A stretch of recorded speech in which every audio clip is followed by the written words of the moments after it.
ہمیشہ بچوں میں بیٹھے ہوتے تھے. کون سا یہ؟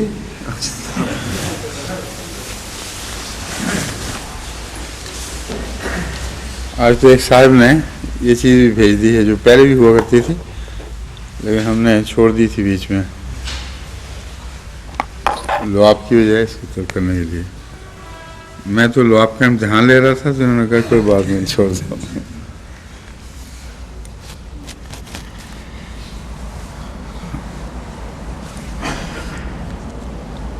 جب سے میں نے اجازت دی ہے نا کہ اب جو مرضی لکھو، بھرمار پڑی ہوئی ہے کافی، اس لیے میرا خیال ذکر ہی چھوڑ دوں. جتنا ذکر کروں گا اور لوگ بھیجیں گے.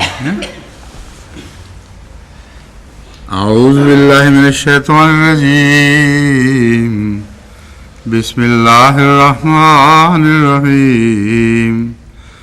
یا ایھا الذین آمنوا اطیعوا اللہ واطیعوا الرسول واولی الامر منکم فإن تنازعتم في شيء فردوه إلى الله والرسول إن كنتم تؤمنون بالله واليوم الآخر ذلك خير وأحسن تأويلا. اس آیت کریمہ پر ابھی حل لغات تک بحث پہنچی تھی اور لسان العرب کا حوالہ میرے سامنے ہے تعویل سے متعلق. اولہ و تاولہ فسرہ، اس کا مطلب یہ ہے اس نے کسی چیز کی تفسیر بیان کی. وقولہ عز وجل ولما یاتہم تعویلہ، اے لم یکن معہم علم تعویلہ، اور اللہ عز وجل کا فرمان ہے ولما یاتہم تعویلہ، یعنی ان کے پاس اس کی تفسیر ابھی تک نہیں آئی. مطلب یہ ہے کہ ایسی آیات ہیں جو محکمات تو ہیں لیکن ان کے اندر گہرے مسائل ہیں جن کو ابھی تک لوگ سمجھ نہیں سکے. اور دوسرا معنی ہے متشابہات ہیں جن میں دونوں معنی ممکن ہیں لیکن ان لوگوں کو ابھی تک صحیح معنی کی سمجھ نہیں آئی.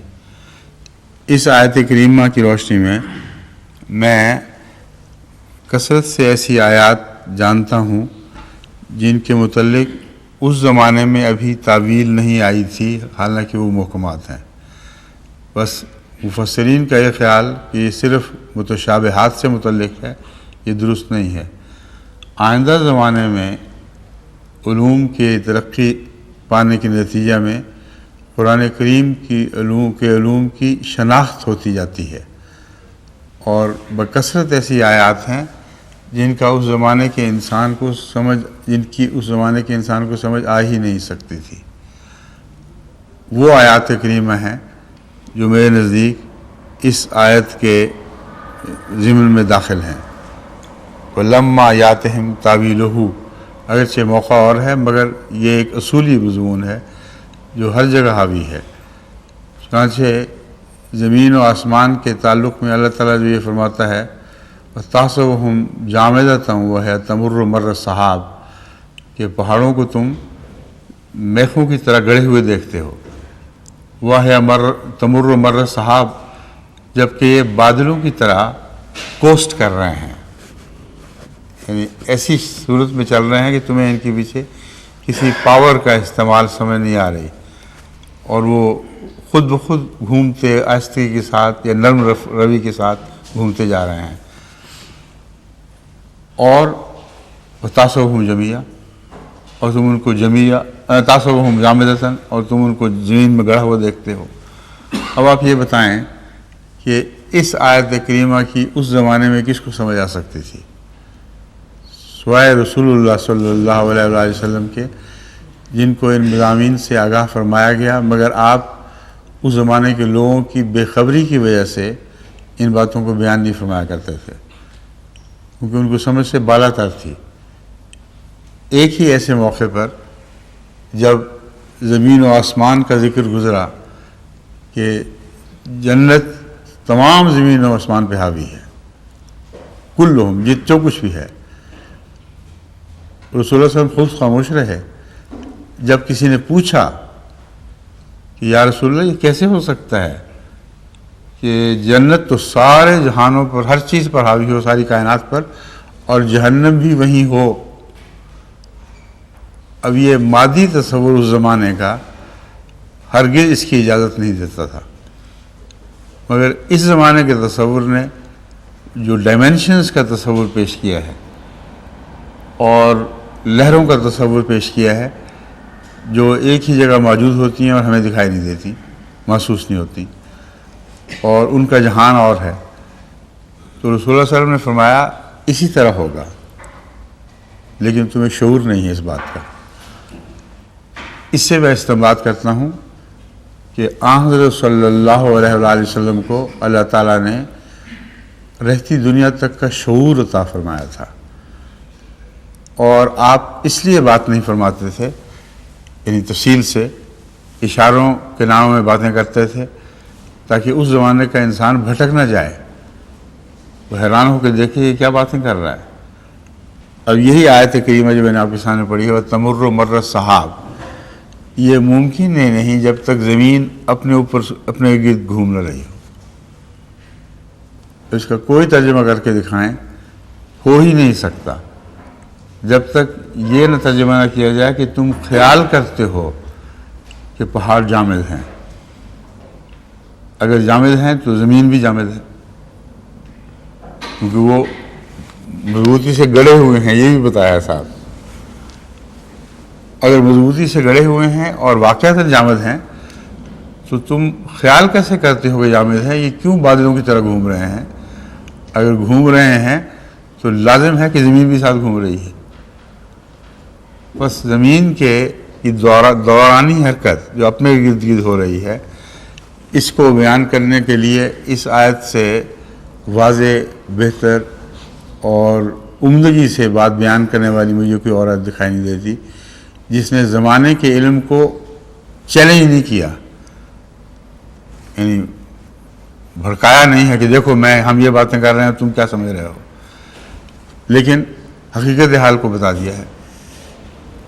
تو یہ بھی ان آیات میں سے ہے، لما یاتہم تاویلہ، ان تک اس کی تعویل نہیں پہنچی تھی کیونکہ زمانہ بہت پیچھے تھا۔ ابھی آئندہ زمانے میں ان آیات کی تعویل ہونے والی تھی۔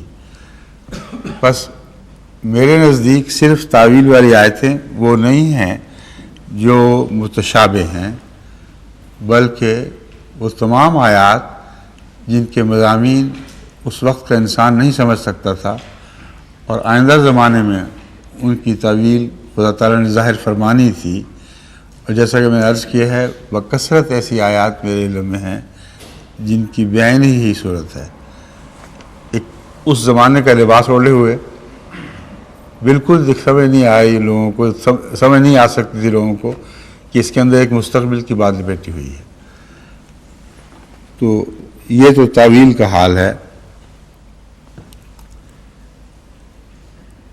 وفی حدیث ابن عباس اللہم فقہہ فی الدین وعلمہ التاویل، اور ابن عباس کی حدیث میں یہ روایت ہے کہ آن حضرت صلی اللہ علیہ وآلہ وسلم نے آپ کو دعا دی، اللہم فقہہ فی الدین، اللہ تعالیٰ اسے دین میں فقہ عطا فرمائے، یعنی گہری سمجھ اور بوجھ اور حقیقت حال کا علم عطا فرمائے، وعلمہ التاویل، اور اسے تعویل سکھا، یعنی تفاسیر جو آیات کی اصلی حقیقی تفاسیر ہیں، سب سے زیادہ کثرت کے ساتھ حضرت ابن عباس کی احادیث میں یہ تفاسیر ملتی ہیں، لیکن ظلم کرنے والوں نے اندھیر کر دیا ہے۔ جو بھی اپنی تفسیر وہ بیان کرنا چاہیں اور سمجھتے ہوں کہ عام تفسیر سے ہٹ کر ہے، انہوں نے بلا استثناء ابن عباس کے اوپر بات جڑ دی ہے۔ جب ابن عباس کا نام آ جاتا ہے تو علماء خاموش رہ جاتے ہیں۔ یعنی آپ کو تو رسول صلی اللہ علیہ وسلم نے دعا دی ہوئی ہے کہ اللہ اس کو فقہ عطا فرما. آپ کیسے ایسی بات کر سکتے ہیں جو فقہ کے خلاف ہو؟ تو ان حدیثوں کی کثرت ہو گئی ہے، انہوں نے ان صحیح حدیثوں کو ڈھانپ لیا ہے، اور یہ بہت بڑا ظلم ہے قرآن کریم پر، جو بدنصیبی کے ساتھ خود ایک درمیانے دور کے علماء نے قرآن کریم پر کیا ہے. یہ معاف کرنا، یہ اس کی ضرورت ہے. ٹھیک ہے،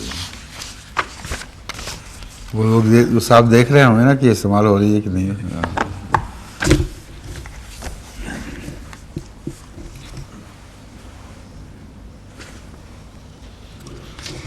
تعویل کا ایک دوسرا معنی اقرب الموارد نے بیان کیا ہے، اور وہ بھی لغت کے لحاظ سے بہت عمدہ معنی ہے. اولا کا مطلب ہے اس نے اس کو پھیرا، الٹایا پلٹایا. بس گائے جب جگالی کرتی ہے تو یہی عمل کرتی ہے، کھانے کو ایک دفعہ باہر لاتی ہے اور اس کو الٹتی پلٹتی اور پیستی ہے، پھر دوبارہ وہ کھانا واپس لے جاتی ہے، پھر نکالتی ہے. تو ایک مضمون پر بار بار غور کرنا یعنی ذہنی جگالی ہے، اسے نکالنا اور الٹ پلٹ کر دیکھنا کہ اس کے مختلف پہلو کیا ہیں. اس کو رجعہ یعنی اس کو الٹا پلٹا، لوٹایا پھیرا، ان معنوں میں یہ تعویل کا لفظ ہے.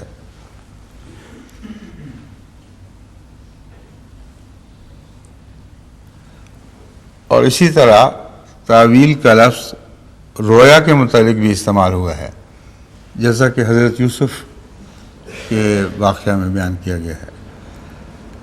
ابا رہا، خواب کی تعبیر کی، وہ بھی دراصل وہی مضمون ہے کہ رویا کو الٹ پلٹ کر دیکھا، اس کی گہرائی میں اترے، اور جو مضامین ایک کہانی کے پردے میں چھپے ہوئے تھے ان کو نکال کے باہر کیا.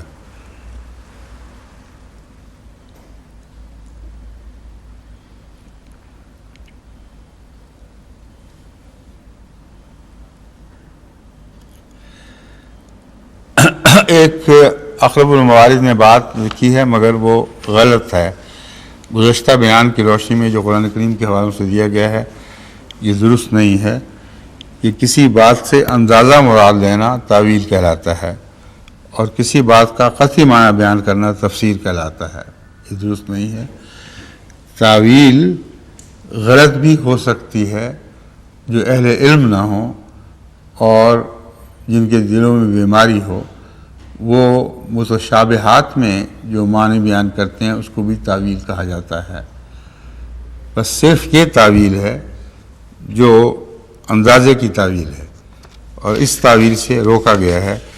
اور قرآن کریم کے متعلق اس قسم کی تعویل جو نفسی خیالات کی نتیجے میں پیدا ہو، یہ درست نہیں بلکہ گنہگاری کا موجب بنتی ہے.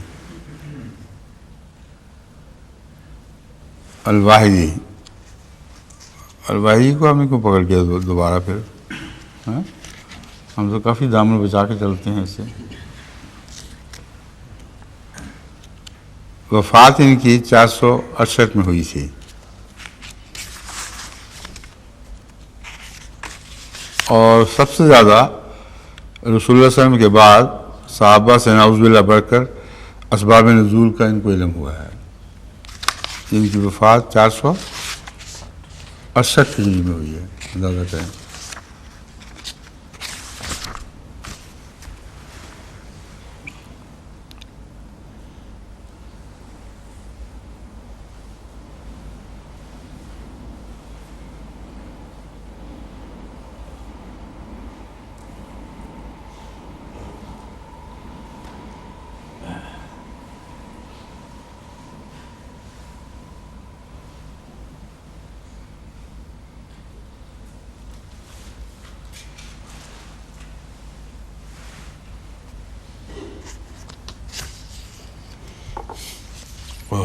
توبہ.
انا للہ و انا الیہ راجعون۔ میں کیا کہوں، جو کہانی انہوں نے بیان کی ہے وہ عجیب و غریب کہانی ہے کہ ایک لشکر میں حضرت خالد بن ولید اس کے سردار مقرر ہوئے اور عمار ان کے ساتھ تھے، عمار بن یاسر، اور اس لشکر کے آنے کا پتہ چل گیا اور وہ لوگ وہاں سے اٹھ بھاگے۔ اس پر ایک شخص نے ان سے عرض کی،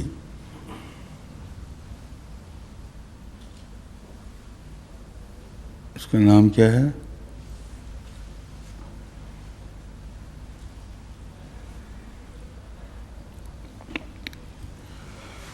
اس کا نام بھی احتیاطاً درج نہیں کیا گیا۔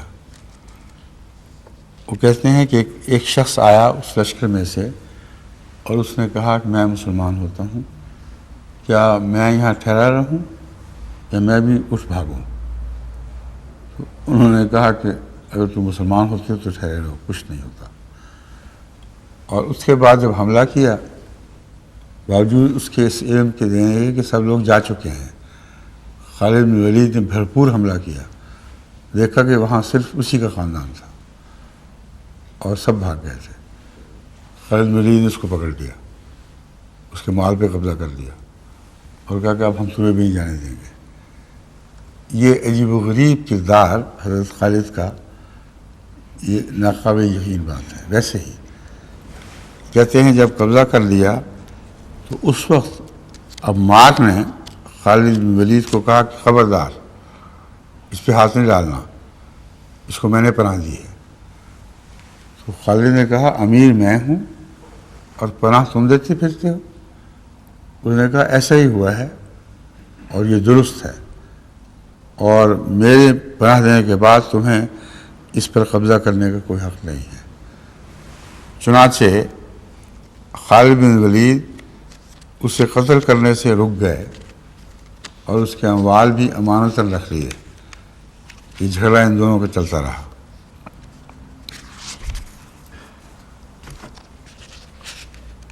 اس وقت کیا ہوتا ہے پھر؟ ہاں،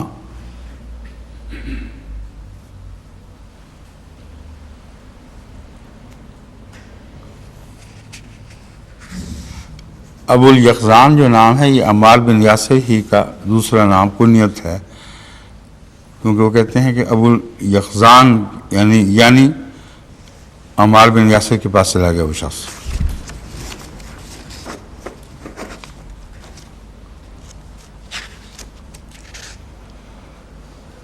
صبح خالد نے جب ان پر حملہ کیا تو اس کے علاوہ کوئی آدمی نہ ملا، اس پر انہوں نے اسے اور اس کے مال کو اپنے قبضے میں لے لیا۔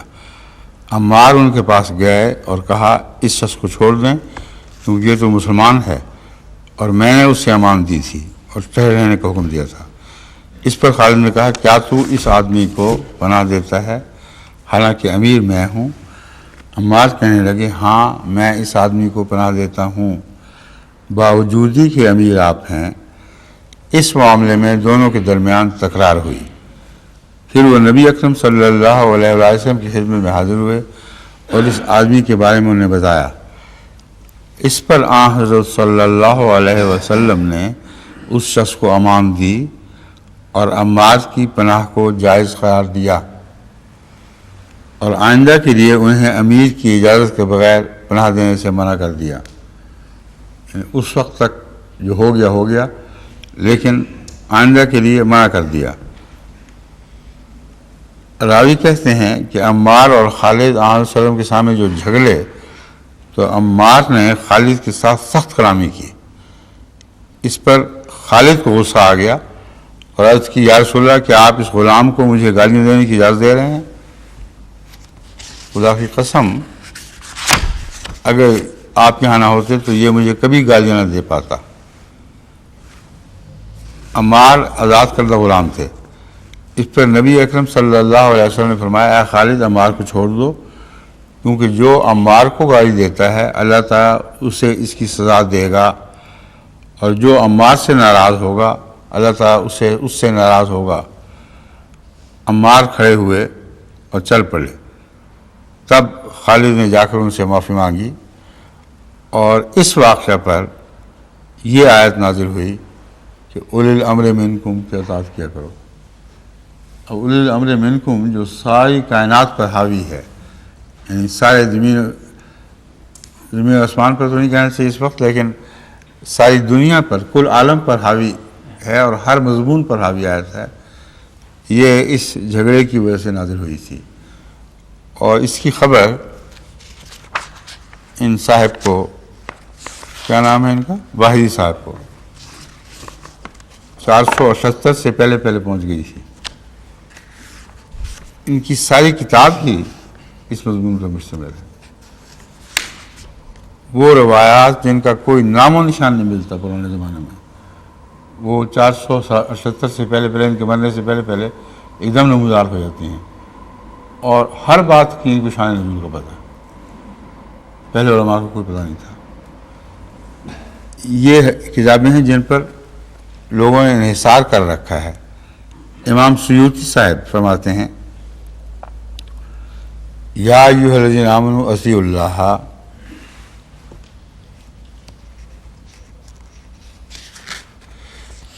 یہ اس کے بھی بعد آئے ہیں، 849 911 ہجری۔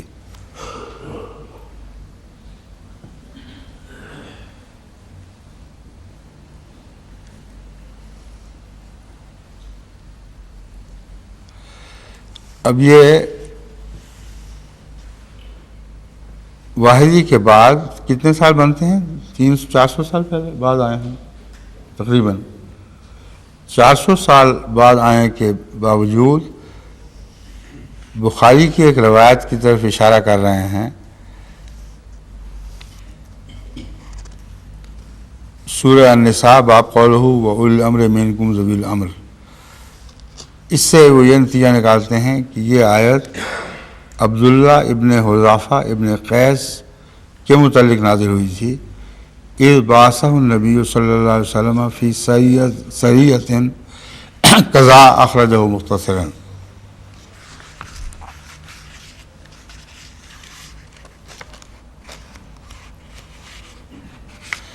جی بخاری کی جو آیت، بخاری میں جس آیت کریمہ کی طرف اشارہ ہے، کہ اصل میں یہی بات درج ہے جو انہوں نے لکھی ہے۔ کیا اتنا ہی، اتلے 3 لائنیں جو بس، کون سی 3 لائنیں؟ یہ قضا اخرجہ مختصرا تک جو بات لکھی ہے، کہ سریہ بھیجا اور اس میں جن کا ذکر ہے مقرر کیا بس۔ اس میں ذکر ہے کہ رسول صلی اللہ علیہ وسلم نے جب اس کو مقرر فرمایا تو یہ آیت نازل ہوئی؟ بخاری میں نہیں ہے نا، یہ میں پوچھ رہا ہوں۔ بخاری کی جس حدیث کا حوالہ دیتے ہیں علامہ سیوطی صاحب، وہ حدیث موجود ہے، لیکن اس میں اس کا اشارہ بھی نہیں اس بات کا جو اس میں سے نکال رہے ہیں۔ بخاری کی حدیث میں صرف اتنا ہے کہ ان کو بھیجا تھا، لیکن یہ ہرگز ذکر نہیں کہ یہ آیت اس موقع پر نازل ہوئی اور اس تعلق میں نازل ہوئی۔ یہ مختصر اشارہ کر کے استنباط اپنا کر دیتے ہیں، اور پھر بھی علماء کے زمرے میں شمار ہو رہے ہیں، وہ بہت بڑے عالم کے طور پر اس زمانے کے علماء پر چھائے ہوئے ہیں۔ تو بڑا بھاری جرم ہے۔ رسول اللہ صلی اللہ علیہ وسلم نے فرمایا ہے کہ جو میری طرف کوئی بات منسوب کرتا ہے جو میں نے نہ کہی ہو، اس نے جہنم میں اپنا گھر بنایا۔ اب یہ رسول اللہ صلی اللہ علیہ وسلم کی بات کو منسوب کر رہے ہیں، ویسے تو بے شمار کرتے ہیں، لیکن بہانے ہیں لوگوں کی روایات کے۔ یہاں جو واضح روایت ہے اس میں درج ہی نہیں ہے یہ بات۔ اللہ ہی بہتر جانتا ہے، اللہ ان کو معاف فرمائے، ان کی غلطیاں، خلوص کی غلطیاں ہوں۔ یہ حدیث بہت سخت ہے جو میں نے پڑھی ہے، مگر اس واقعے پر اطلاق پا رہی ہے۔ مراد غالباً یہ ہوگی کہ جان بوجھ کر انہوں نے نیک نیتی سے کیا ہوگا، اللہ بہتر جانتا ہے۔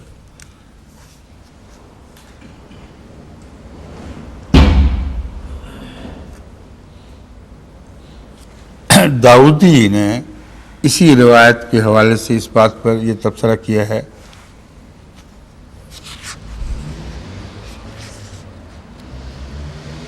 یہ محض وہم ہے، یعنی ابن عباس پر افطرا باندھا گیا ہے،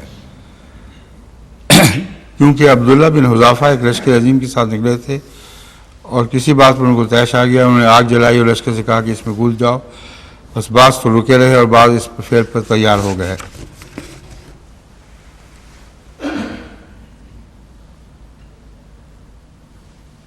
یہ ایک محض لغو قصہ ہے، اور حافظ ابن حجر نے اس کا جواب دیا ہے کہ اس قصہ میں فَإِن تَنَازَعْتُمْ فِي شَيْءٍ سے مراد یہ ہے کہ وہ ایک طرف حکم کی بجا آوری میں اطاعت دکھانے اور دوسری طرف آگ سے بچنے کے لیے توقف کرنے پر آپس میں جھگڑے تھے، اور یہ آیت نازل ہو گئی۔ یہ علامہ سیوطی کا قول ہے۔ کیوں جی کچھ سر پیر سمجھ آئی اس کی؟ 3 الگ الگ واقعات اسباب نزول میں بیان ہو گئے ہیں جو ایک دوسرے سے متصادم ہیں، اور تینوں کے واقعات قابل قبول نہیں ہیں، اور علامہ سیوطی نے تینوں کو معتبر روایات کے طور پر قبول کر لیا۔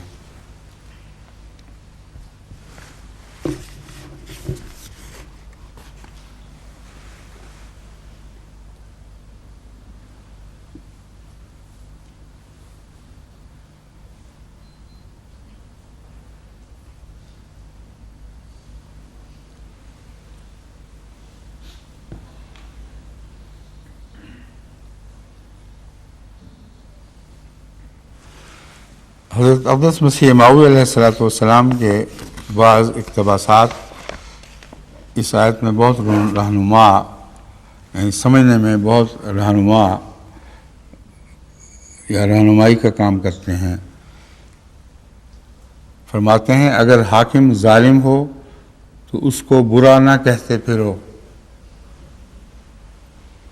بلکہ اپنی حالت میں اصلاح کرو، خدا اس کو بدل دے گا یا اس کو نیک کر دے گا۔ یہ ایک ایسی عادت ہے جو بدقسمتی سے اب جماعت کے اندر بھی جگہ جگہ نظر آنے لگ گئی ہے۔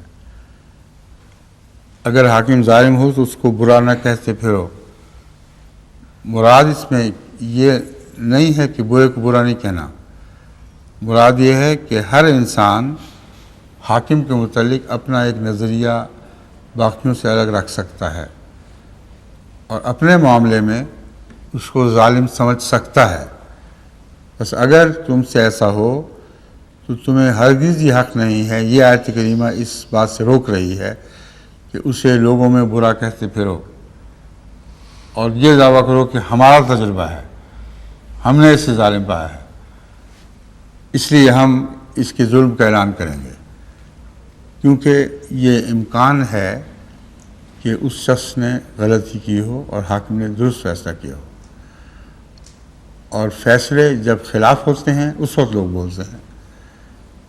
میرے پاس انبار پڑا ہوا ہے ایسی شکایتوں کا کہ لمبا عرصہ اسی حاکم کی تعریفیں کرتے ہوئے گزر گئی، اس کو اچھا کہا، اور جب اپنے خلاف فیصلہ دیا تو بھڑک اٹھے۔ تو اس آیت کریمہ سے یہ مضمون جو نکالا گیا ہے یہ بہت ہی اعلیٰ درجے کا مضمون ہے کہ اگر تمہیں اپنے حکام سے اختلاف ہو تو اس اختلاف کا تمہارے اپنے دل میں رہنا برا نہیں ہے، یعنی اپنی ذات میں گناہ نہیں ہے، لیکن یہ حق تمہیں نہیں پہنچتا کہ اپنی رائے کو عوام الناس میں پھیلاؤ اور حکام وقت کے خلاف بد اطمینانی پیدا کرو۔ اس کے ساتھ ہی فرمایا بلکہ اپنی حالت میں اصلاح کرو، یعنی صاف معلوم ہوا کہ تمہاری اصلاح کی ضرورت ہو سکتی ہے۔ اگر اصلاح ہو جائے تو تمہیں صاف بات دکھائی دینے لگے گی۔ ردوہ الی اللہ والرسول کہ یہ معنی بہت ہی عظیم شان معنی ہیں۔ اس آیت کا اطلاق ہر صورتحال پر مختلف رنگ میں ہوتا ہے، لیکن یہ جو پہلو ہے کبھی کسی مفسر کو یہ نہیں سوجا کہ ردوہ الی اللہ ورسولہ ہی میں حاکم کے فیصلے کو اللہ اور رسول کے فیصلوں پر انتباہ کر کے دیکھو اور اپنی اصلاح کے لیے کوشش کرو۔ بعید نہیں کہ تم اللہ اور رسول کے فیصلے سے دور ہو۔ جب تم وہاں لے جاؤ گے تو اس فیصلے کو قبول کرتے ہوئے اگر نیک نیتی سے کرو گے تو تمہاری اصلاح ممکن ہے، لیکن اگر اس کی تشہیر کرتے پھرو گے تو پھر تمہاری اصلاح کی کوئی صورت نہیں ہوگی۔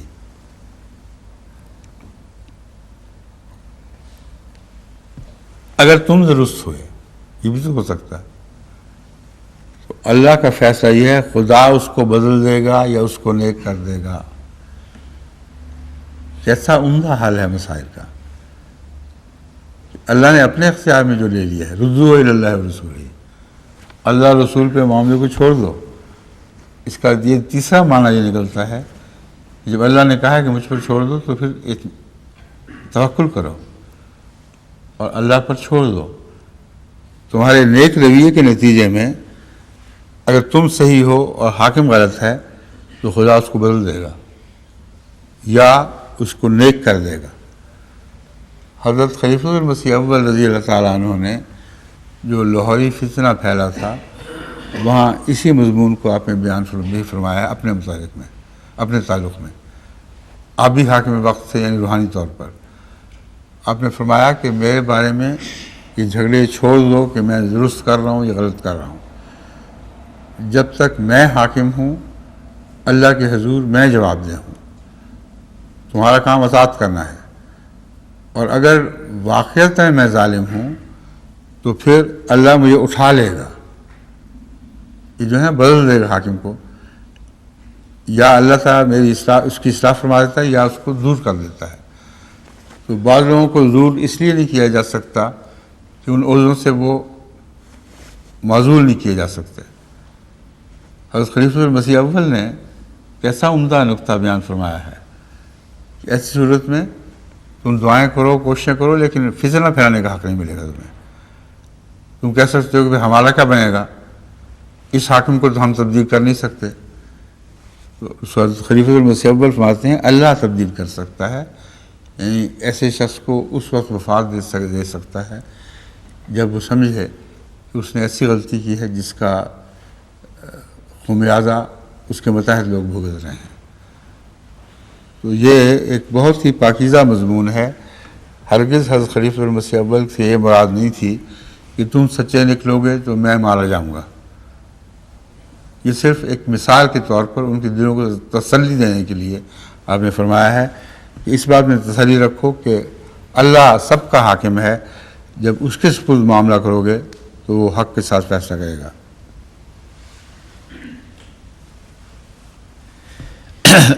حضرت مسیح موعود علیہ السلام یہ جو حوالہ تھا یہ الحکم جلد 5 صفحہ 19 مورخہ 24 مئی 1901 صفحہ 9 ہے۔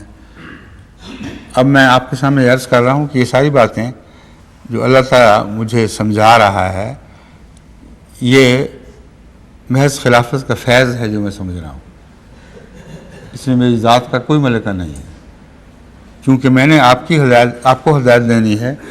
اس لیے حضرت مسیح موعود علیہ السلام کی ان تحریرات سے مجھے آگاہی بخشی جاتی ہے جو آپ روزمرہ پڑھتے ہیں اور آپ کو سمجھ نہیں آتی کہ کیا ہو رہا ہے، سرسری معنی میں لے لیتے ہیں۔ اب اس آیت کو علماء اپنے دلوں میں کھول گھنگار کے دیکھیں، اس کے جگالی کر کے دیکھیں، ان کو پہلے ان مضامین کی طرف کبھی توجہ نہیں ہوئی ہوگی۔ یہ خلافت پر اعتماد کی خاطر بیان کر رہا ہوں، نہ کہ اپنے نفس کی بڑائی کے طور پر۔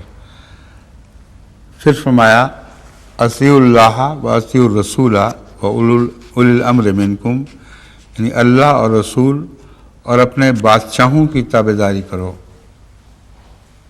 اولی الامر کا یہ معنی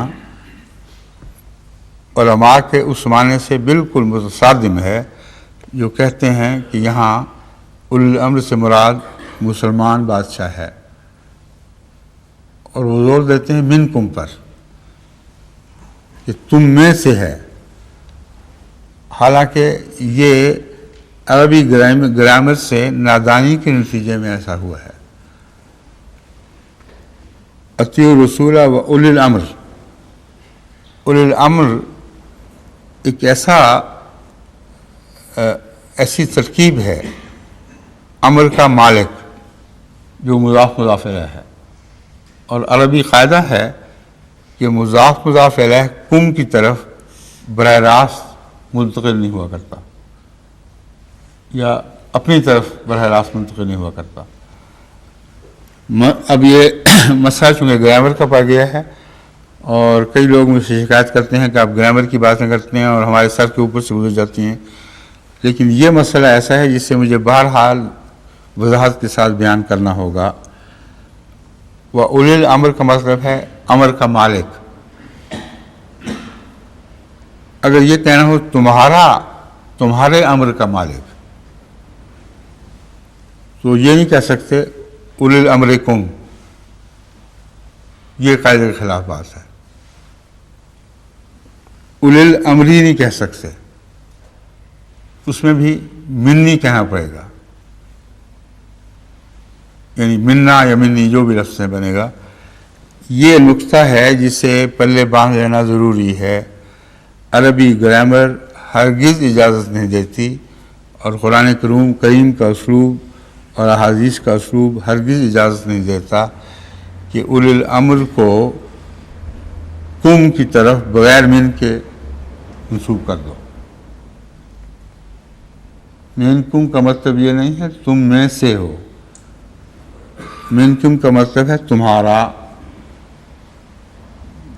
منا کا مطلب یہاں یہ نہیں ہے کہ ہم میں سے ہی ہو، منا کا مطلب ہوگا ہمارا۔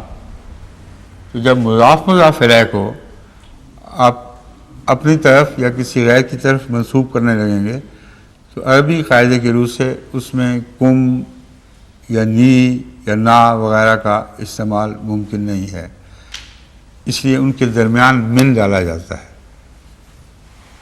بس یہ وہ من ہے جس کا مطلب یہ ہے تمہارا اولی الامر، نہ کہ اولی الامر جو تم میں سے ہو۔ تم راستہ سمجھ آ گیا نا اس بات کی؟ سب کو، باقیوں کو بھی؟ کسی کو شاید نہیں آئی پیچھے سے؟ کیوں جی؟ فرمائیے۔ جو حاضر ہیں اگر ان کو سمجھ نہ آئی تو غائب جو ہیں ان کو نہیں آنی۔ اب کیا باتیں کر رہے ہیں آپس میں بتائیں؟ اب دونوں کیا گفتگو فرما رہے تھے؟ ابھی ایک دوسرے کی طرف جھکے کوئی باتیں نہیں کر رہے تھے؟ ہیں؟ وہ کر رہے تھے؟ یہ کیا ہو رہا تھا؟ بغیر بات کیے یوں ایک دوسرے کی طرف منہ اس طرح مرغے یوں چونچے مارتے ہیں، یہ کیا عادت تھی؟ من گم۔ بات کو غور سے سن لیجئے۔ بنگلہ صاحب آپ بتائیں، آپ کو اگر سمجھ آ گئی تو امید ہے کہ دنیا کو سمجھ آ جائے گی، اس لیے کہ آپ کی زبان اور ہے اور آپ کو غور سے سننا پڑتا ہے۔ اب فرمائیے، آپ اس بات کو سمجھ گئے ہیں؟ جی۔ کیا سمجھے ہیں؟ یہ تمہارا ہوگا، ہمارا، تم میں سے نہیں۔ بالکل ٹھیک ہے، یہ بات ہے، اس کو پلے باندھ دیں۔ تمہارا مراد ہے، تم میں سے مراد نہیں ہے۔ دوسری جگہ حضرت مسیح موعود علیہ السلام فرماتے ہیں اولی الامر سے مراد جسمانی طور پر بادشاہ اور روحانی طور پر امام الزمان ہے۔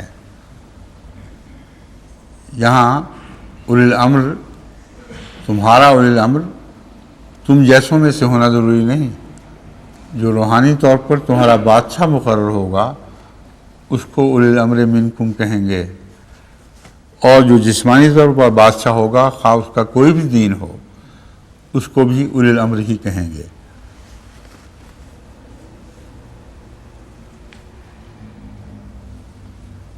اور فرمایا اور جسمانی طور پر جو شخص ہمارے مقاصد کا مخالف نہ ہو اور اس سے مذہبی فائدہ ہمیں حاصل ہو سکے وہ گویا ہم ہی میں سے ہے، یعنی اس کی اطاعت لازم ہے۔ تو جھگڑے سے مراد اگر کوئی دنیاوی بادشاہ دین کے معاملات میں ایسی درخل اندازی کرے کہ اس کی نتیجے میں امر اللہ کی طرف نہ پھیر سکے، اس کی طرف پھیرنا پڑے۔ مثلا اس زمانے میں ہمارے بادشاہ جو پاکستان پر مسلط ہیں، مختلف حصوں میں مسلط ہیں، انہوں نے جب بھی یہ فیصلہ دیا کہ نماز پڑھنا جرم ہے، احمدیوں کے لیے نماز پڑھنا جرم ہے، کبھی بھی احمدی اس جرم سے باز نہیں آئے۔ جب انہوں نے یہ فیصلہ دیا کہ لا الہ الا اللہ کہنا جرم ہے اور اس سے انکار ضروری ہے، تو احمدیوں نے بلا استثناء ہمیشہ لا الہ الا اللہ کہا اور اس سے انکار نہیں کیا۔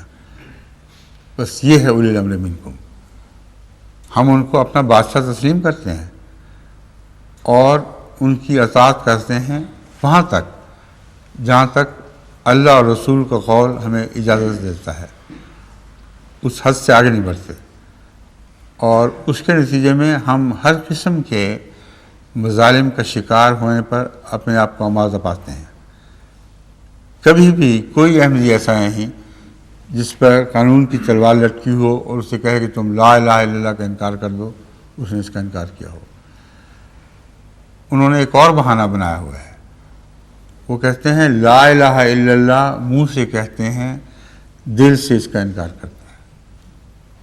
جب بھی تلوار چلی ہے ان کے اوپر، اس جھوٹے دعوے کے نتیجے میں چلی ہے کہ ان کے منہ پر لا الہ الا اللہ ہے اور ان کے دل میں لا الہ الا اللہ نہیں ہے۔ اب جو دل میں گھس کر دیکھتا ہے کہ لا الہ الا اللہ ہے یا نہیں ہے، وہ کون ہے؟ وہ خدا۔ تو لا الہ الا اللہ کا انکار کر دیا انہوں نے۔ یہ نقطہ جو ہے یہ سمجھنے کے لائق ہے۔ جو ہی احمدی کو لا الہ الا اللہ کے انکار کا مجرم قرار دیتے ہیں، اس دلیل پر مجرم قرار دیتے ہیں جس دلیل کی روح سے وہ خود اللہ ہونے کا دعویٰ کریں، اور اللہ کے دعویٰ کے بغیر وہ احمدی کو ملزم کر نہیں سکتے۔ اس لیے طارق صاحب نے جو فتوے دیے ہوئے ہیں پہلے، اور دوسرے ایسے ہی ججوں نے، ان کی بنا یہ بات اس بات پر تھی کہ ہمارے نزدیک ہمیں یقین ہے کہ ان کے دل میں لا الہ الا اللہ نہیں ہے، اس لیے ہمیں حق ہے کہ ان کو گردن زدنی قرار دیں۔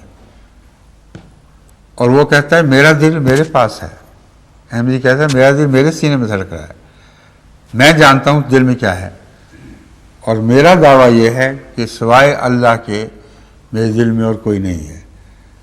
اس پر اگر کوئی جج یہ کہہ دے یا کوئی حاکم کہ تم جس کے سینے میں اپنا دل ہے، تم اپنے دل کا حال نہیں جانتے یا جھوٹ بول رہے ہو، ہم تمہارے دل کا حال بہتر جانتے ہیں، یہ دعویٰ خدائی کا دعویٰ ہے، اور یہ دعویٰ کرتے ہی ان کا لا الہ الا اللہ گیا۔ احمدی پر حملہ کر ہی نہیں سکتے سوائے اپنے دین پر حملہ کیے۔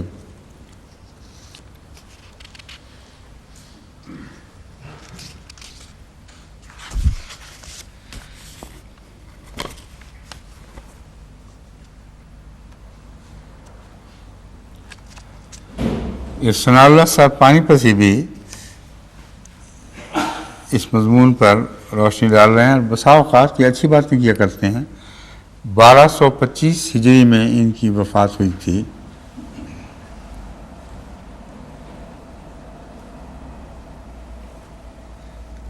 اور یہ حکم یعنی امیر کی اطاعت کا حکم مشروط ہے کہ جب تک شریعت کے خلاف نہ ہو۔ سیاق آیت اس بات پر دلالت کرتا ہے کہ اللہ تعالیٰ نے فیصلے میں عدل کرنے کا حکم دینے کے بعد لوگوں کو اولو الامر کی اطاعت کرنے کا حکم دیا ہے۔ بہت اچھی بات یہ سمجھے ہیں، حالانکہ اس دور کے علماء عموماً رستے سے بھٹک چکے تھے، ان کو زیادہ سمجھ نہیں آتی تھی باتوں کی، لیکن کہتے ہیں کہ عدل کا پہلے حکم دیا ہے، اور یہ حکم کلیتاً حاوی حکم ہے، اس میں کسی صورت میں اس کو ٹالا نہیں جا سکتا۔ بس عدل کا تقاضا یہ ہے کہ اولی الامر کا حکم جب مالک کے حکم سے ٹکرائے، یعنی اللہ کے حکم سے، عدل کا تقاضا یہ ہے کہ اللہ کی بات مانو، اس کی بات کو چھوڑ دو۔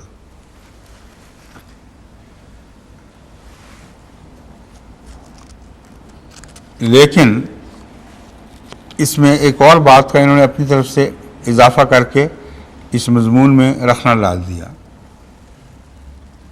وہ کہتے ہیں کہ ان کی اطاعت اسی صورت میں ہے کہ وہ عدل پر قائم رہیں۔ یہ دوسرا نقطہ ہے، یہ بالکل غلط بات ہے۔ ان کے عدل پر قائم رہنے کا فیصلہ کون کرے گا؟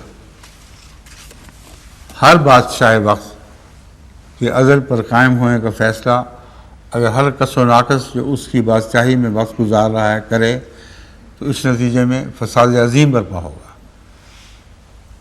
بس سوائے حضرت مسیح موعود علیہ السلام کے فیصلے کے اور کوئی فیصلہ بھی قابل اطلاق نہیں ہے کہ اگر دنیا کا ظالم بادشاہ ہے جب تک تمہارے دین کو بدلنے کی کوشش نہ کرے، خاص ظلم کرے، تمہیں اس کی اطاعت کرنا ہوگی۔ اور روحانی بادشاہ تو بدلتا ہی نہیں، اس لیے اس کی اطاعت تو ویسے ہی لازم ہے۔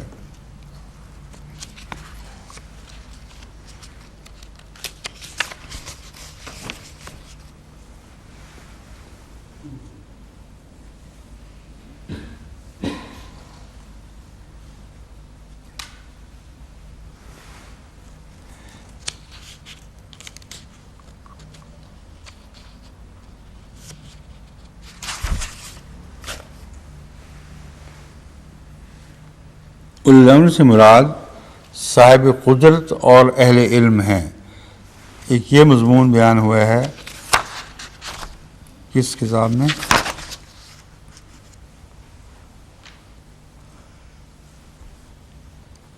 الحسبۃ فی الاسلام اور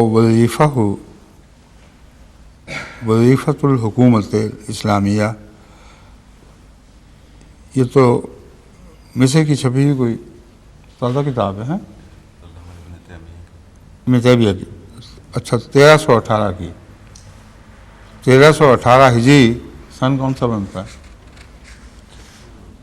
ہاں، یہ تبات کا سن لگ رہا ہے مجھے، وہ ابن تیمیہ تو بہت پہلے کے ہیں، تو ایسے موقع پر لکھ دینا چاہیے ساتھ، اسی نے مجھے مشکل میں ڈالا ہوا ہے، معاف کرنا وہ میں نے دیکھا نہیں۔ ہاں یہ ٹھیک ہے۔ ابن تیمیہ کا حوالہ ہے، ولادت 661 ہجری ہے، یعنی 1263 عیسوی، اور وفات 728 ہجری یعنی 1328 عیسوی۔ 1328 1928 میں سے نکالیں تو کتنے سال بنتے ہیں؟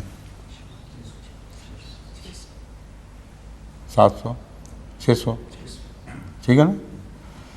تو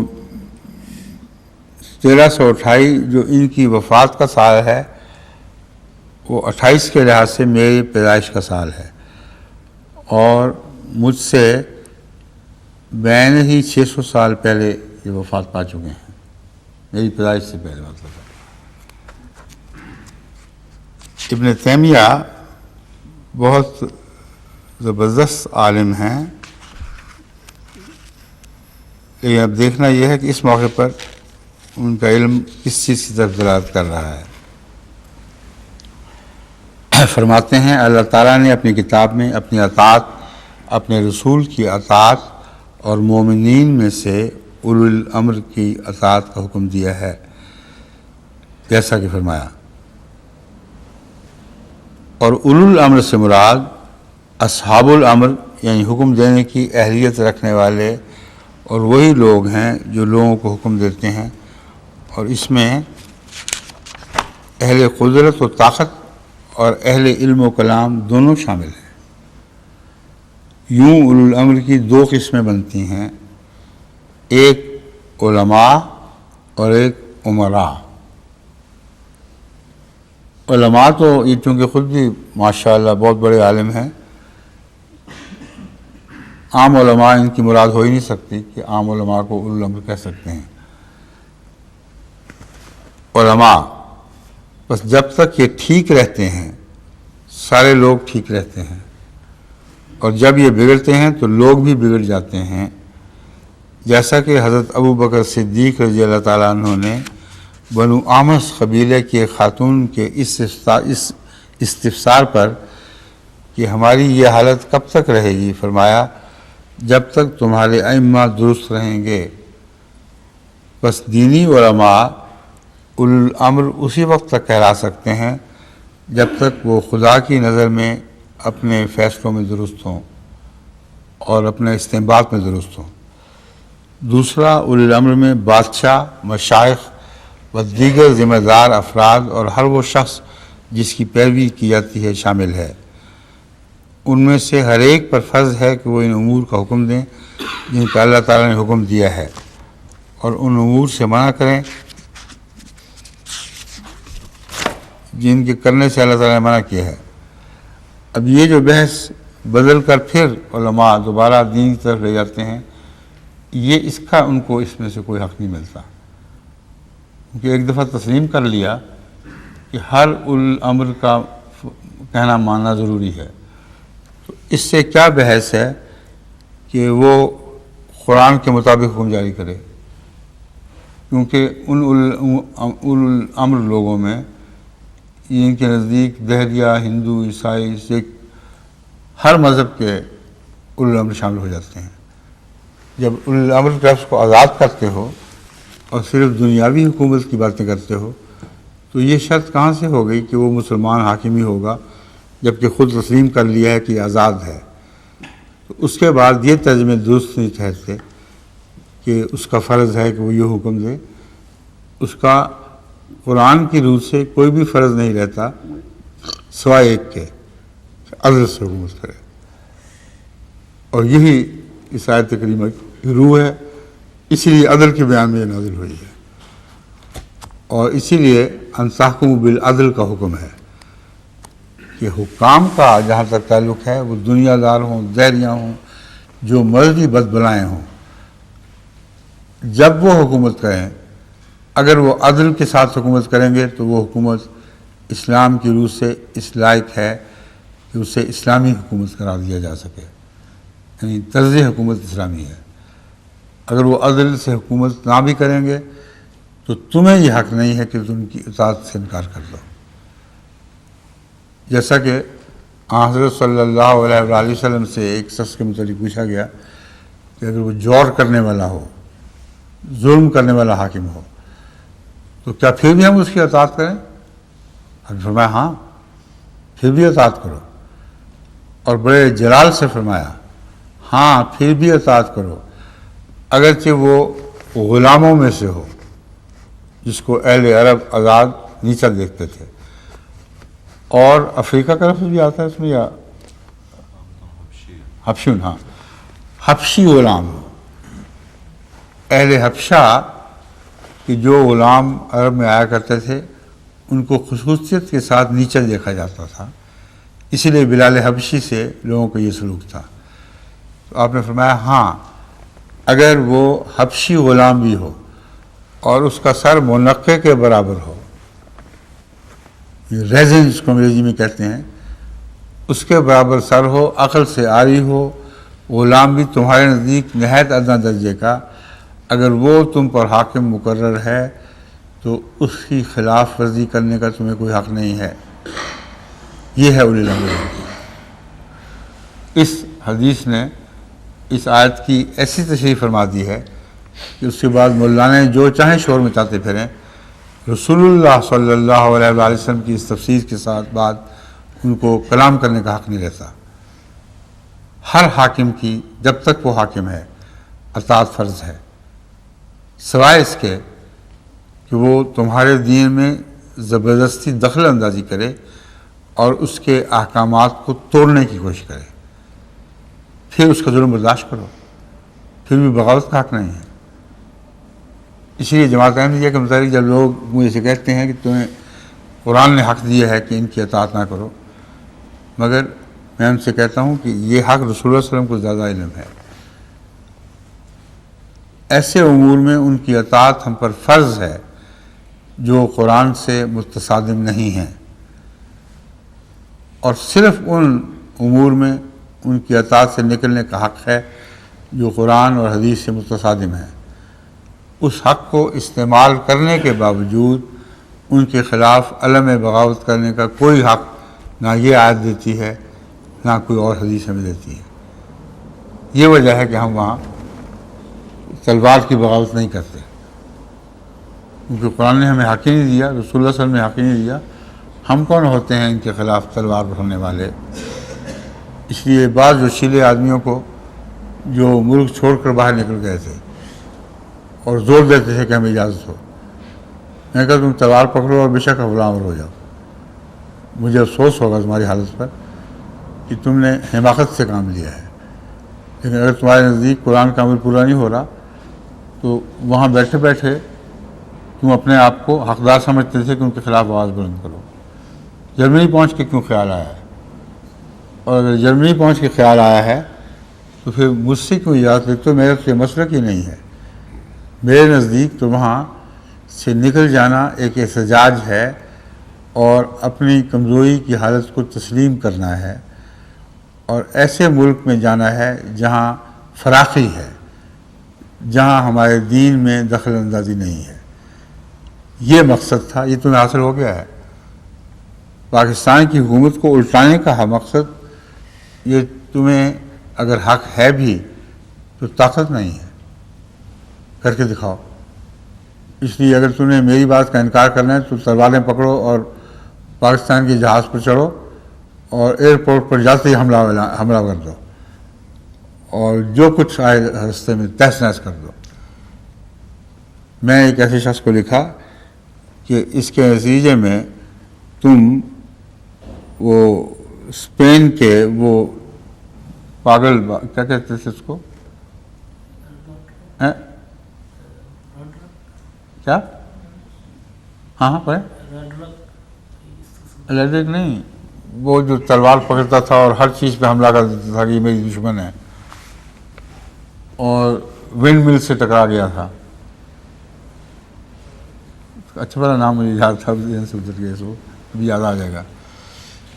ایک جنونی ہے اسپین کا، جس کو انہوں نے اسی قسم کا کریکٹر بنا کر پیش کیا گیا ہے جس قسم کے خطوط مجھے ملتے ہیں۔ اس کردار کے مالک کو یہ دماغ میں بات آ گئی تھی کہ میں ہر مخالف کو زیر کروں گا، خواہ وہ کیسا ہی خوفناک مخالف کیوں نہ ہو، میرا فرض ہے کہ میں اسے ٹکراؤں، اور اس معاملے میں دبنے والا نہیں ہوں۔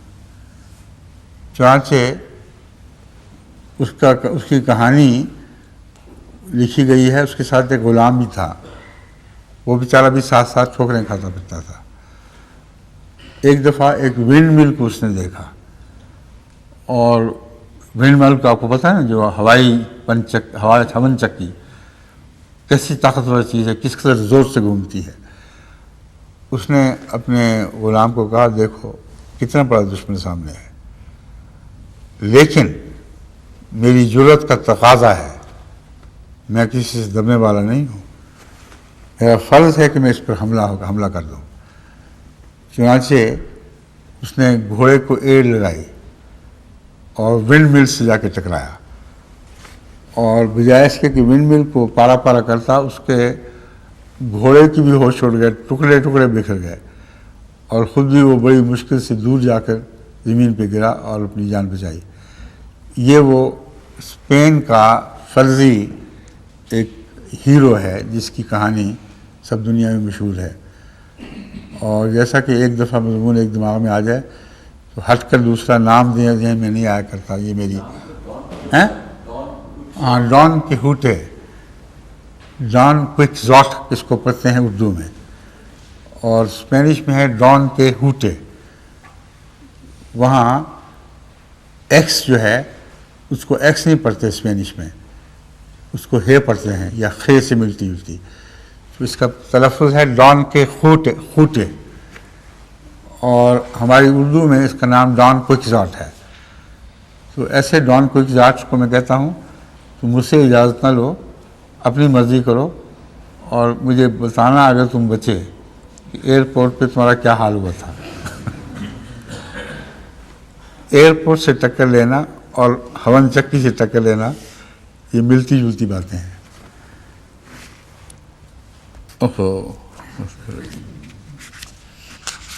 اب یہ ہے ابن تیمیہ کی میں عرض کر رہا ہوں، بہت چھوٹی کے عالم ہیں، مگر ہمارے علماء کی یہ مجبوری ہے کہ جو کچھ انہوں نے اپنے حکومت کے دور میں، اپنی غالب حکومتوں کے دور میں دیکھا، اس کے مطابق انہوں نے بعض آیات کے ترجمے کیے ہیں، اور وہ اس میں معذور اور مجبور تھے۔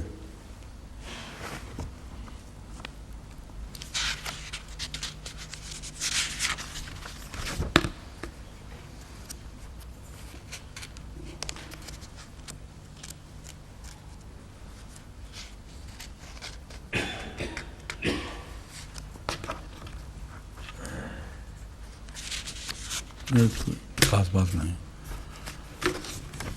علامہ شوکانی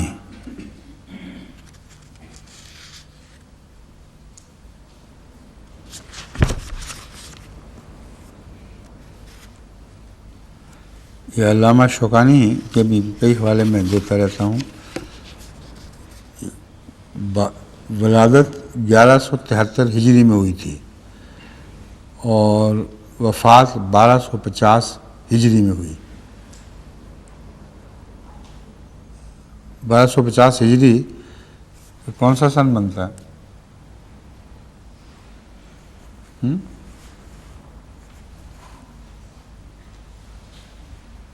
اب کون سی ہجری ہے؟ 1418. تو 1250 کا مطلب ہے تقریباً 250 سال پہلے. ٹھیک ہے. علامہ شوکانی اتنی دیر کے بعد، میں ان کو بہت پرانا سمجھا کرتا تھا.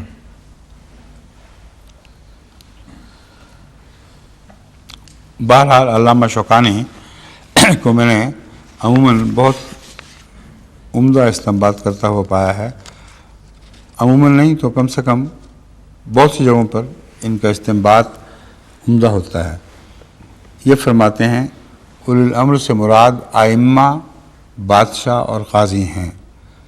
اس میں ائمہ کے لیے کسی مذہب کی شرط یہ نہیں لگاتے، اور یہ مسلک ہمارا بھی ہے.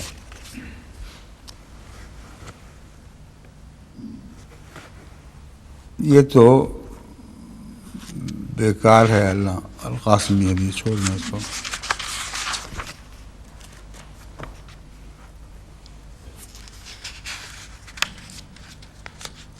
اب قاسمی حدیث میں یہ لکھا ہوا ہے، تفسیر میں لکھا ہوا ہے کہ اولو الامر سے مراد اہل حق عمراء ہیں. اب اہل حق کا جھگڑا پھر چل پڑا. کیا پتہ کہ کون اہل حق ہے اور کون نہیں ہے. اب آ گئے القمی شیعہ مو، وہ کہتے ہیں اولو الامر سے مراد حضرت علی بس. اطیعوا اللہ و اطیعوا الرسول و اولی الامر منکم، یہ رسول اللہ صلی اللہ علیہ وسلم کو حکم ہو رہا ہے. یہ آیت آپ پر نازل ہوئی ہے. اے رسول اولی الامر کی اطاعت کر. اور اولی الامر کون ہے؟ حضرت علی رضی اللہ تعالیٰ.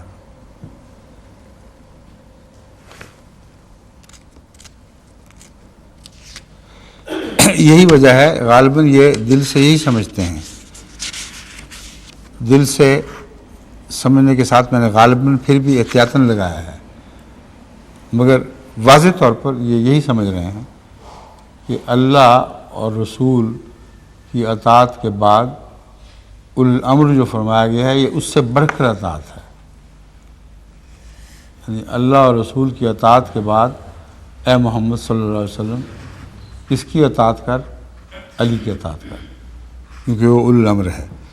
غالباً اسی وجہ سے یہ غالی شیعوں میں یہ بات ملتی ہے اور ان کی کتب میں لکھی ہوئی ہے. اور شیعہ جو مرثیہ کرنے والے لوگ ہیں، کیا کہتے ہیں ان کو؟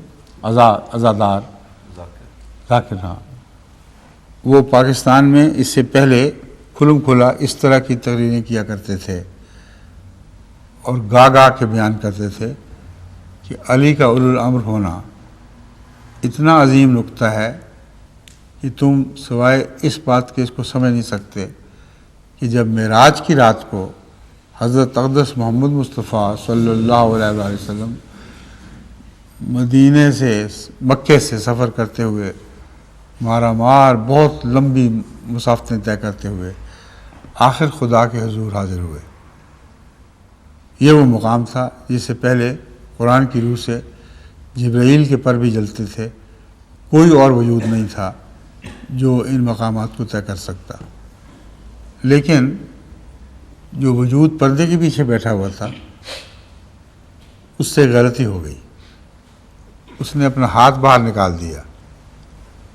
تو حضرت رسول اللہ صلی اللہ علیہ وسلم فرمایا، ہیں علی تم؟ یہ تو تمہاری انگوٹھی ہے. اور علی رضی اللہ تعالیٰ عنہ کی انگوٹھی سے پہچان لیا کہ اولو الامر کون ہے. یعنی خدا جو امر دیتا ہے وہ اصل تو اولو الامر وہ ہے نا. وہ رسول اللہ صلی اللہ علیہ وسلم پر بھی علی حاوی تھے، اور یہ راز رہا جب تک آپ مکے میں رہے، اور یہ واقعہ ابتدا ہی کا ہے، نبوت کے آغاز کا واقعہ ہے۔ اس وقت سے مسلسل حضرت علی ہی اولو الامر بنے رہے ہیں، اور گویا رسول اللہ صلی اللہ علیہ وسلم نے دیکھ بھی لیا اور اس کے باوجود اپنا امر ان پہ چلاتے رہے۔ اب یہ دیکھیں کیسی لغو بات ہے، لغو بات تو ہے ہی، مگر انتہا کی لغو بات ہے، اور اس کا عذر یہ پیش کرتے ہیں شیعہ علماء، کہتے ہیں دراصل اب یہاں تو خدا بنایا نا حضرت علی کو، وہاں رسول اللہ صلی اللہ علیہ وسلم سے بڑھ کر مرتبہ اس طرح دیتے ہیں، کہتے ہیں کہ حضرت علی کی رسول اللہ صلی اللہ علیہ وسلم سے مشابہت تھی، اور اسی طرح کا لباس پہنا کرتے تھے، اسی طرح کی پگڑی ہوتی تھی۔ تو جبرائیل علیہ السلام جب نبوت کی پہلی وحی لے کے آئے ہیں، تو بجائے اس کے کہ حضرت علی کے پاس پہنچتے، غلطی سے غار حرا میں پہنچ گئے۔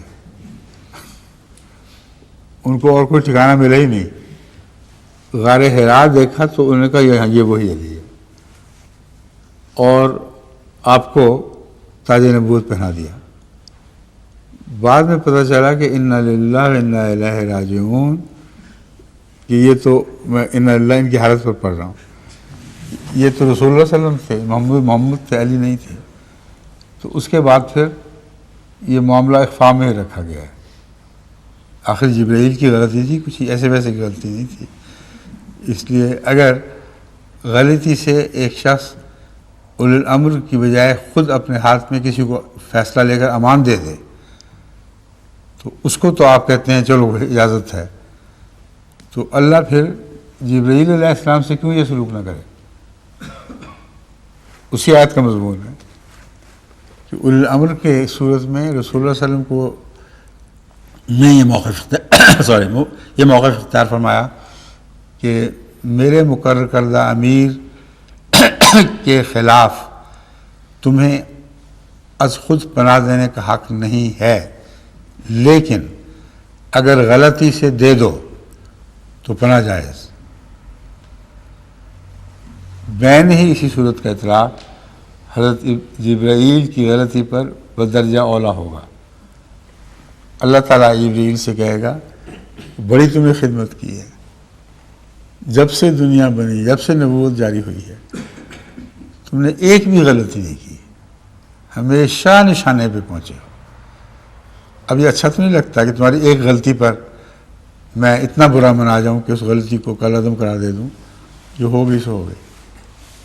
اب یہ بھی رہے گا،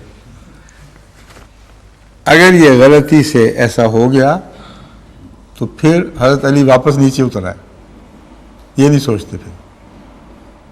اگر غلطی سے دے دیا تھا اور اس غلطی کو تسلیم کر لیا گیا ملأ اعلیٰ میں، تو علی کی پوزیشن واپس نیچے زمین پہ آ گئی، پھر وہ اولو الامر منکم کے نیچے ہو گئے۔ تو ان کے ایسے چکر ہیں جن میں لغویت کے سوا کچھ بھی نہیں ہے۔ لیکن بڑے بڑے علماء شیعہ ہیں جو اس موقف کی تائید کرتے ہیں اور عقل نہیں کرتے، سوچتے ہی نہیں ان باتوں کو۔ کئی ایسے ہیں جنہوں نے میرے درسوں میں اور خطبات میں ان امور کی وضاحت کے نتیجے میں بیعت کر لی ہے اور بڑے مضبوط احمدی مسلمان شمار ہو رہے ہیں، بڑی بڑی قربانیاں دی ہیں۔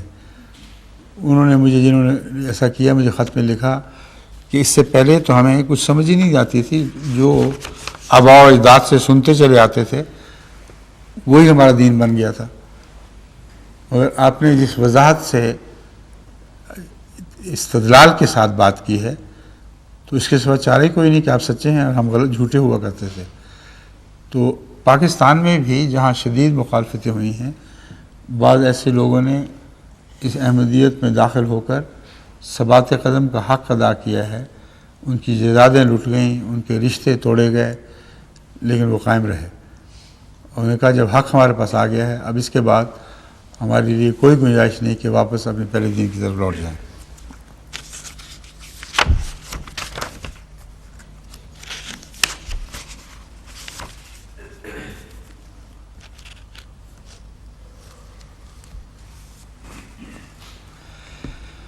پرانے علماء نے بھی اس جھگڑے کو اٹھایا ہے، اور بحر محیط کے جو مصنف ہیں انہوں نے قطعیت سے اپنے طور پر ثابت کرنے کی کوشش کی ہے کہ اولی الامر منکم سے حضرت علی مراد نہیں ہیں۔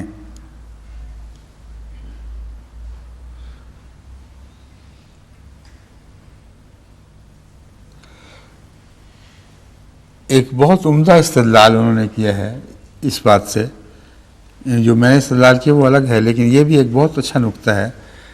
وہ کہتے ہیں عمراء اور فقہا سے خود اس آیت کی روح سے غلطی اور سہو ممکن ہے، اور ان کی غلطی کی وجہ سے تم اسے اللہ اور رسول کی طرف لوٹاتے ہو۔ اگر اولی الامر منکم حضرت علی ہیں تو ماننا پڑے گا کہ ان سے سہو و خطا ممکن ہے، اور تم جس امام کا تصور پیش کرتے ہو وہ سہو و خطا سے بالا ہے، تو خود تمہارے امامت کے تصور سے یہ عقیدہ متصادم ہے کہ حضرت علی وہ امام ہے۔ یہ بہت اچھا نقطہ انہوں نے استعمال کیا ہے۔ کہتے ہیں ایک طرف امام کو غلطی سے مبرہ، دوسری طرف اس مقام پر اس کو امام مان رہے ہو جس کے متعلق یہ امکان ہے، یہ احتمال ہے کہ اس نے غلطی کی ہو۔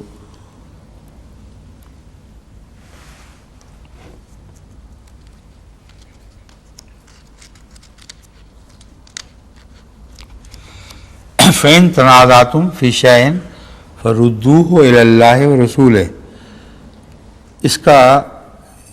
اس آیت سے وہ استدلال کر رہے ہیں اس طرح۔ اگر یہاں پر واجب الاطاعت امام مراد ہوتا تو اس کی طرف معاملہ لے کر جانا واجب ہوتا، اور وہی تنازع کا فیصلہ کرتا۔ ان تنازعتم فی شیء فردوہ الی اللہ ورسولہ کی بجائے اس امام کی طرف جانا چاہیے تھا، جو اولی الامر منکم ہے اس کی طرف فیصلہ لے کے جاؤ۔ اس کو تو بھلا ہی دیا، جب جھگڑا چلا تو اللہ اور رسول کی طرف لے گئے، تو وہ واجب الاطاعت کہاں سے ٹھہرا؟ پھر اس کو واجب الاطاعت قرار دے کر فیصلے کا وقت آیا تو وہ اسے چھین لیا۔ یہ استدلال ہے جو انہوں نے بڑی مضبوطی سے کیا ہے۔ کیا؟ اچھا معاف کرنا، یہ بحر محیط کی بحث جاری ہے، اس کو باقی میں نے کہا تھا نا ابھی اس میں کچھ وقت رہے گا، ابھی اور بھی بعض آنے والی ہیں روایات، یہ آپ اٹھا لیجیے۔